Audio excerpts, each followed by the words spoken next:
What is pragmatics?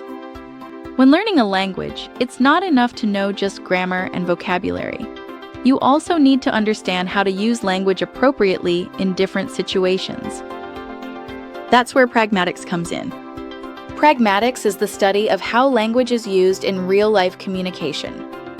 It focuses on meaning and context, not just what words say, but what speakers actually mean. For example, if someone says, "Can you open the window?"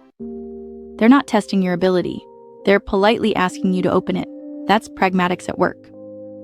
Let's look at some key concepts. Context is where and when the conversation happens and who's speaking.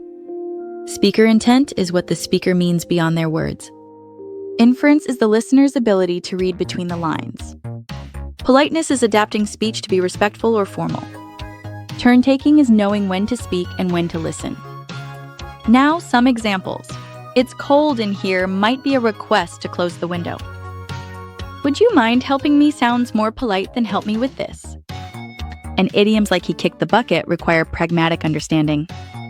There are also different types of pragmatic features. Speech acts are actions we perform through speech, like apologizing or promising.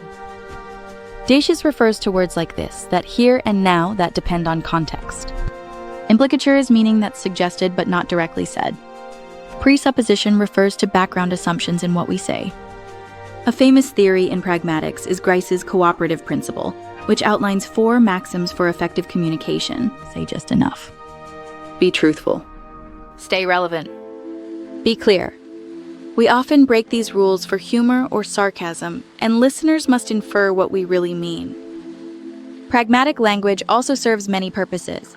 It helps us express needs, give commands, build relationships, share opinions, learn, imagine, and inform. So why is pragmatics important in language teaching? Because many students learn grammar and vocabulary but still struggle in real conversations. Pragmatics improves intercultural communication, helps learners avoid misunderstandings, and builds confidence.